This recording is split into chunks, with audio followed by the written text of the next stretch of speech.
2026ல தங்கம் ஒரு நல்ல முதலீடா அப்படின்னு ஒரு கேள்வி கேட்டீங்கன்னா ஆம். ஆனால் அதுல காரணம் தான் முக்கியம். தங்கம் ஒரு சேஃப் ஹெவன் அசெட். உலகம் எப்போதுமே சில வகை அதிர்ச்சிகளோடு தான் இருக்கிறது.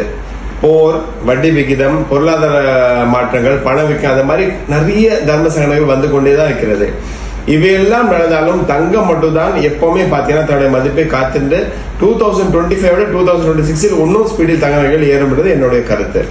மேலும் கரன்சியோட வேல்யூ அப் டவுன் ஆகும் பொழுதும் இல்ல பேங்கோட ஒரு கெப்பாசிட்டி வந்து ஏதாவது ஒரு பிரச்சனை வரும்பொழுதும் தங்கம் தான் மக்கள் எல்லாருமே நாடுகிறார்கள். ஸோ அப்படி பார்க்கும்பொழுது தங்கம் வந்து எப்பவுமே சேஃபானது தான்.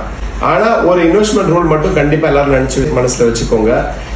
கோல்டு வந்து எப்பவுமே ஒரு லாங் டர்ம் அசெட் வேல்யூ தான். ஷார்ட் டர்ம்காக கோல்டு வந்து அசெட் வேல்யூ கிடையாது. ஷார்ட் டர்ம்ல பாத்தீங்கன்னா பணம் சம்பாதிக்கணும்னு நினைச்சீங்கன்னா கண்டிப்பா அது ஆபத்து தான்.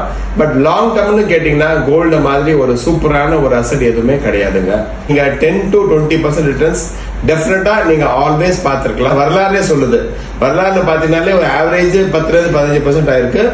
அது மட்டும் இல்லைங்க, இந்த 2 வருஷம் 2024-25 இந்த 2 வருஷத்துல பார்க்கும் பொழுது கிட்டத்தட்ட ஒரு 60% உயர்வாயிருக்கு. இதெல்லாம் வந்து ஒரு வரலாறே இல்லாத அளவுக்கு உயர்வாயிருக்குன்னா இவ்வளவு தர்ம சங்கடங்கள் நம்ம உலகத்துல நடந்திருக்கு. இதெல்லாம் மீறிதான் தங்கம் இன்னைக்கும் தன்னோட மதிப்பை அதை காத்துட்டு இருக்கு.